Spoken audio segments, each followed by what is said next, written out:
Student, welcome to class 10 biology class, जिसमें आज हम बात करेंगे अपने अध्याय नंबर 16 की, जिसका नाम है प्राकृतिक संसाधनों का प्रबंधन। ऑफलाइन क्लासेस में हम इस चैप्टर को कंटिन्यू कर रहे थे, तो आज भी इसे ही हम आगे करेंगे, जिसमें हमारा आज का टॉपिक है 3R का सिद्धांत।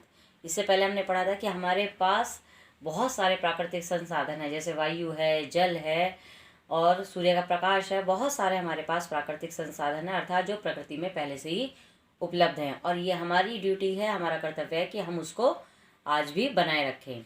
तो इसके लिए, पर्यावरण को बचाने के लिए हमारे पास 3R का जो सिद्धांत है वो बहुत ज़्यादा उपयोगी है। 3R से ज़्यादा हम 5R और 7R तक भी जा चुके हैं, मगर हमारे जो कोर्स है उसके अंदर हमें 3R को ही पढ़ना है। तो पहले हम 3R की बात कर रहे हैं। तो पहला जो हमारा 3R है उसका नाम है रिड्यूस। रिड्यूस यानी कम करना। कम करने का मतलब ये है कि जो भी प्रदूषण हम कर रहे हैं और जिन चीज़ों के द्वारा कर रहे हैं उनका हम कम से कम उपयोग कर सकें।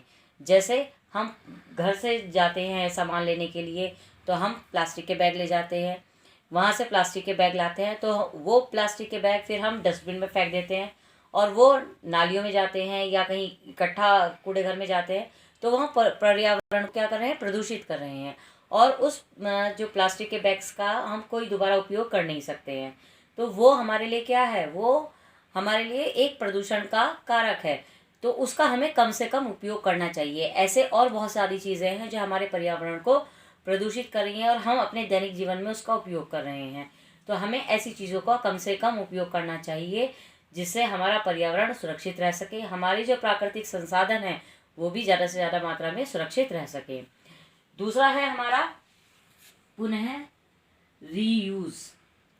रीयूज पुनः उपयोग।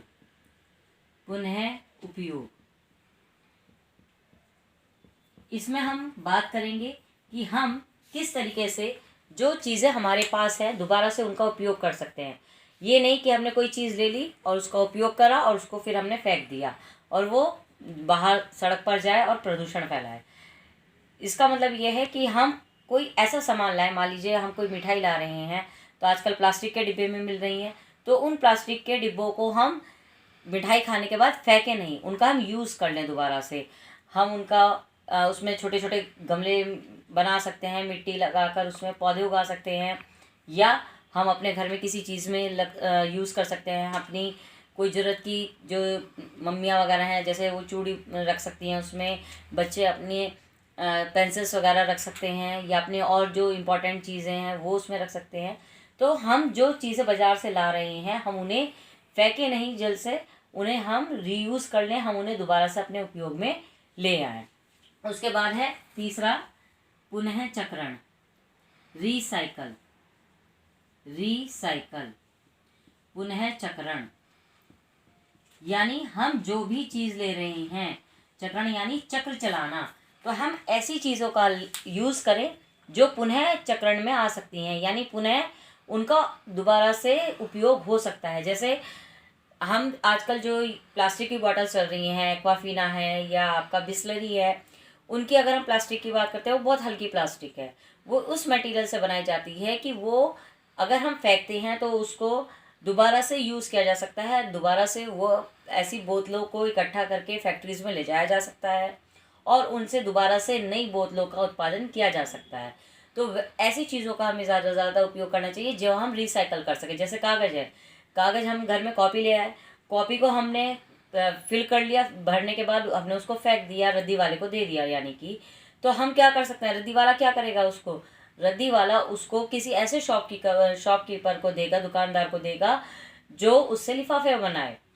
तो वो चीज़ क्या हो गई, पुनः चक्रण में आ गई, यानी उसका दोबारा से एक चक्र चल गया। पुनः माने दोबारा से। तो हमें ऐसी चीज़ों का ज़्यादा से ज़्यादा उपयोग करना चाहिए जो हमारे पर्यावरण को, हमारे प्राकृतिक संसाधनों को कम से कम नुकसान पहुँचाए। उसके बाद हम बात करेंगे कि हम कैसे अपने प्राकृतिक संसाधनों की ऐसी क्या ज़रूरत है कि हम उनकी इतने देखभाल करने के बारे में सोच रहे हैं, हम उनको इतना सुरक्षित रखने के बारे में सोच रहे हैं। तो इसके बहुत सारे कारण हो सकते हैं। सबसे पहला कारण जो हमारे लिए आज के टाइम में इम्पोर्टेंट है वो है कि हम अपनी भावी पीढ़ी को क्या देके जा रहे हैं। आज के समय में हम सब जानते हैं पेट्रोल जो है और डीजल, उनके भाव कितने ज़्यादा बढ़ गए हैं। वो कितनी कम मात्रा में आज हमारे पास उपस्थित है कि हम अगर ये सोचते हैं अगर ये ख़त्म हो गए तो हम क्या करेंगे, हम कैसे जिएंगे, हम उन पर इतने ज़्यादा डिपेंडेंट हो गए हैं, निर्भर हो गए हैं। तो हम उनको सेव कर सकते हैं, उनको बचा सकते हैं, ताकि हम अपने आगे की जनरेशन के लिए भी कुछ दे के जाए। ऐसा ना हो कि आगे आने वाली जो पीढ़ी है वो ये कहे कि अच्छा कभी पेट्रोल से कार चला करती थी, पेट्रोल नाम की चीज़ क्या है। तो ऐसा ना हो कि उन्हें पेट्रोल के बारे में पता ही ना चले, हम सब कुछ यूज़ कर दें, हम सब कुछ वेस्ट भी कर दें और हम आगे वाली पीढ़ी को कुछ दे ही ना पाएँ। पानी जैसे हम लोग घरों में खोल के छोड़ देते हैं और लाइट हम जलाकर छोड़ देते हैं, सोचते नहीं है, तो वो पानी जो हम खुला छोड़ देते हैं वो एक तो हमारी धरती पर पानी का स्तर वैसे ही कम होता जा रहा है, ऊपर से हम और उसे गिरा रहे हैं, वेस्ट कर रहे हैं। तो आगे आने वाली पीढ़ी तक इतने जो लेवल का पानी है वो नहीं मिलेगा। आप लोग भी सुन रहे होंगे कि आजकल गाँवों में जो 12 खोजे जाते हैं उसमें जो पानी है वो बहुत गहराई में जाकर मिल रहा है। पहले बहुत कम लेवल पर ही पानी मिल जाता था, लेकिन आजकल बहुत गहराई में खोदना पड़ता है मजदूरों को और उसके बाद जाकर कहीं उन्हें पानी का स्थान मिलता है।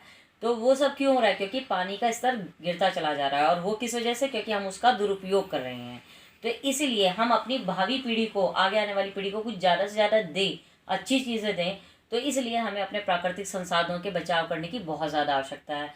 दूसरा, प्राकृतिक संसाधन नहीं होंगे तो हम अपना जीवन कैसे चलाएंगे? क्योंकि हम उन पर निर्भर हैं। अगर सूर्य का प्रकाश हमें नहीं मिलेगा, पेड़ पौधों को नहीं मिलेगा, तो फोटोसिंथेसिस कैसे करेंगे? वो फोटोसिंथेसिस नहीं करेंगे तो वो फल कैसे बनाएंगे, सब्जी कैसे बनाएंगे? वो सब्जी और फल नहीं बनाएंगे तो खाएंगे क्या?